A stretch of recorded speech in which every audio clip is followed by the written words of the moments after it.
The people being hit hardest by the climate crisis are the ones who have contributed to it the least.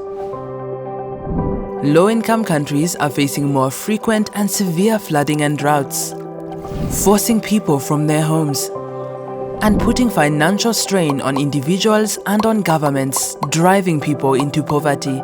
Poverty is not God's plan.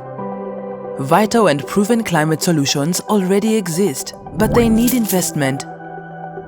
At the UN climate talks in 2009, high-income countries such as the UK and the US, countries who for decades built their economies on fossil fuels, agreed to collectively provide $100 billion annually starting from 2020 to enable lower-income countries to adapt to and mitigate against the climate crisis. This is known as climate finance. But at the time of making this video, this promised finance is yet to be fully delivered. How would the money help? Well, it works across two main areas: climate adaptation projects and climate mitigation projects.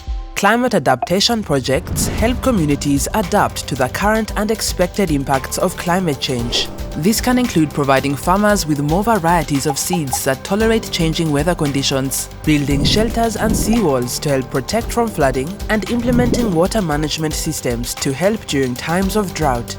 Climate mitigation projects help prevent the climate crisis from getting worse. This includes reducing greenhouse emissions by funding renewable energy projects such as solar and wind power, developing infrastructure to encourage clean transportation, and protecting forests which absorb carbon dioxide.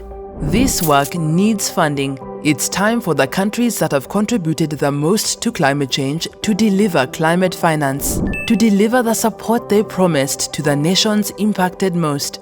Find out what Tearfund's doing to support those impacted by climate change and how you can play your part by visiting tearfund.org/climate.